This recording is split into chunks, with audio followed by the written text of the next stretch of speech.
তো যেমনটা বন্ধুরা তোমরা দেখতে পাচ্ছ যে রেলওয়ে সংশোধনী বিল লোকসভাতে পাশ করা হয়েছে। এই বিলটা সম্পর্কে আমরা জানবো এবং এটিকে কি ভারতীয় রেলকে বেসরকারিকরণের দিকে নিয়ে যাচ্ছে সেটাও আমরা কিন্তু এই ভিডিওটার মাধ্যমে জানতে পারবো। ঠিক আছে, তো দেখো প্রথমে বলছে রেলওয়ে সংশোধনী বিলটি কী, রেলওয়ে কী হয়েছে। রেলওয়ে সংশোধনী বিল ছিল 2024 বাধা সত্ত্বেও বুধবার 11 ডিসেম্বর লোকসভায় এটি পাশ হয়েছে। এটি কিন্তু গত 5 মাস ধরে এটি লোকসভাতে আটকে ছিল বিলটি। ঠিক আছে, বুধবার 11 ডিসেম্বর এই শীতকালীন যে অধিবেশনটি চলছিল সেই অধিবেশনে কিন্তু এই বিলটি পাশ হয়েছে। এবং তারপর দেখো পূর্ববর্তী ঔপনিবেশিক যুগের যখন ওই 1905 যে ভারতীয় রেল আইনটা ছিল, ঠিক আছে, পূর্ববর্তী ঔপনিবেশিক যুগের ভারতীয় রেলওয়ে বোর্ড আইন 1905 সমস্ত বিধান এই বিলের মাধ্যমে রেলওয়ে আইন 1989 অন্তর্ভুক্ত করার প্রস্তাব করা হয়েছে। রেলওয়ে নেটওয়ার্কটিকে স্বাধীনতার আগে গণপূর্তি বিভাগের একটি শাখা হিসেবে প্রতিষ্ঠিত হয়েছিল। তো স্বাধীনতার আগে কিন্তু রেলটা আলাদা করে কোনো মানে রেলওয়ে বোর্ড বা আলাদা করে রেলের জন্য যে বাজেট সেটা ছিল না, এটা হচ্ছে পিডাব্লিউডির আন্ডারে, তখন পিডাব্লিউডির আন্ডারে কিন্তু রেলওয়েটা ছিল।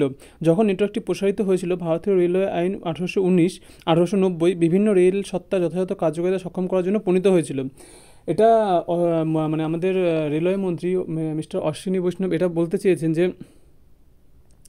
1905 আগে 1905 যে স্বাধীনতার আগে তো 1905 যে আইনটা ছিল তাতে রেল পিডাব্লিউডির আন্ডারে ছিল এবং এটিকে 2024 ধারায় নিয়ে আসার জন্য চাইছে যাতে সম্পূর্ণ বোর্ডটি সম্পূর্ণ নিরপেক্ষভাবে বা স্বায়ত্তশাসনভাবে বা প্রতিটি জোন যাতে আলাদা আলাদাভাবে নিজের একটা ক্ষমতা থাকে সেইটার উপর বেস করে যাতে কাজ করতে পারে, তাই জন্য কিন্তু এটা করতে চাইছে।